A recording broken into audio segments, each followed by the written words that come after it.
Welcome to BD Deep Dive, where ideas go deeper. Today, we're telling the story of a book that didn't just argue a point.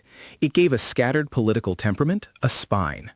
In the early post-war years, American conservatism wasn't exactly invited to the intellectual dinner table. Then, Russell Kirk publishes The Conservative Mind, and suddenly, the right has a genealogy, a philosophy, and a rallying standard. Less angry reaction, more coherent tradition. I love that framing. It's not a policy memo, it's a resurrection story. But what exactly was resurrected? Because people hear conservatism and think it's just a permanent facial expression, like the political version of I'm not mad, I'm disappointed. Right. So the backdrop is an intellectual vacuum on the conservative side. Modern liberalism is treated as the default, even described as basically the only serious intellectual tradition in the U.S. Meanwhile, the political right gets tagged, famously, as the stupid party. And post-war conservatism is often reduced to one narrow lane, economic opposition to the New Deal. Plenty of resistance, not much justification beyond, stop doing that. So it's like having a firewall that only blocks traffic but can't explain the security model. People ask, why this rule? And it just replies, because no. Kirk shows up and says, you need a moral and historical account, not just a list of objections. Is that the pivot? Culture and meaning, not only economics? Exactly. Kirk plants his flag in Edmund Burke, his true school of conservative principle. Burke's critique of the French Revolution becomes a template for resisting ideological zeal in any century. And the key idea introduced here is prescription. Institutions and authority aren't validated primarily by abstract reason or a one-time vote. They're validated by long-established usage. The argument is basically, civilization is a collective long experiment, and tradition is the data set. That's a spicy claim in a modern mindset, because we're trained to think if you can't justify it from first principles, it's suspect. Burke and Kirk sound like they're saying, first principles are great, but you're not allowed to delete the repository and pretend you wrote the whole codebase yesterday. And Kirk doesn't stop at Burke. He turns the book into what he calls a prolonged essay in definition. 6 canons that describe traditionalism as a disposition opposed to revolutionary rationalism. The set includes belief in a transcendent moral order, adherence to prescription and custom, prudence in reform, acceptance of variety and hierarchy, the link between property and freedom, and the moral imagination, meaning the capacity to see ethical truths through culture, not just calculation.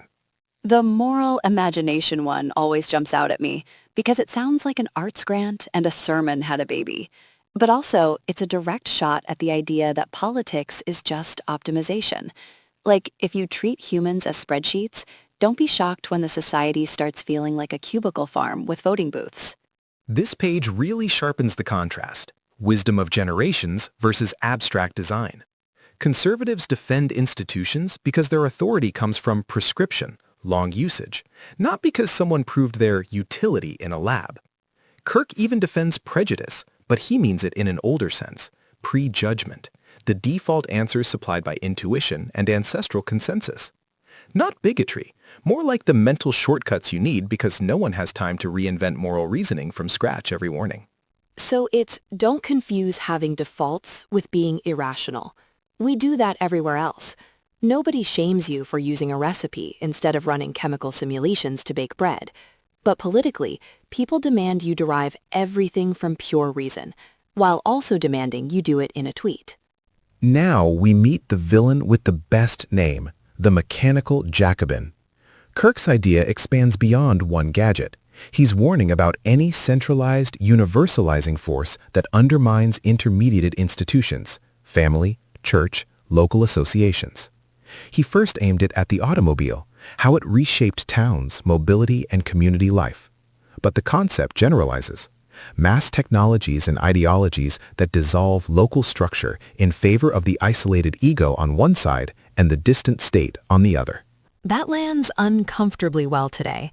Swap automobile for social media feed and you get the same pattern.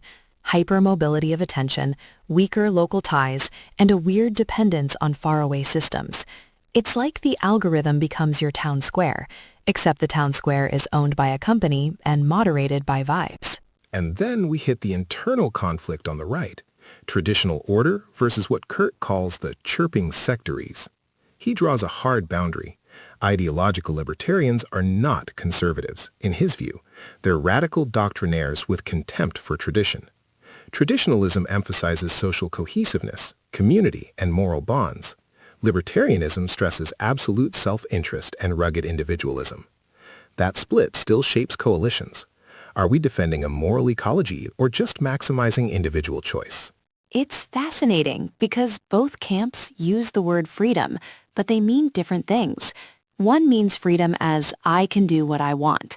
The other means freedom as a stable society gives me room to be fully human. Those are not the same product, even if the branding looks identical on the shelf. Kirk goes deeper. His opposition is metaphysical. He argues libertarians reject a transcendent moral order, no higher sanctions for conduct. So their pursuit of absolute private freedom becomes an ideology of universal selfishness. And his core principle is blunt. First comes order, then comes liberty. Liberty and justice can only follow once you have restraint, because politics, for him, is about governing human passions, not managing perfectly rational engines. This is where people either nod or throw a chair, because restraint sounds like oppression if you assume humans are basically good and institutions are basically suspect. But if you assume humans are complicated, capable of kindness and chaos, then restraint starts to sound like the guardrails that keep the road usable. And we finish with the anchor, the moral imagination. For Kirk, the ultimate battleground isn't policy, it's culture. He thinks liberalism eventually exhausts itself because it can't inspire or sustain that faculty that lets people perceive transcendent truths and duties beyond calculation. The famous line, "Politics depends upon religion," signals the direction of causality. Culture is upstream from politics. If you lose the shared moral imagination, the policy machine keeps running, but it's steering without a compass. Which also explains why debates feel so pointless now. People argue about outcomes, but they're actually fighting over premises, what a human is, what a community is, what obligations count as real. And if Kirk's right about mechanical Jacobins, then our tech systems aren't neutral tools. They're shaping the very imagination we need to hold a civilization together. So the question becomes, can we build modern life without dissolving the bonds that make liberty meaningful?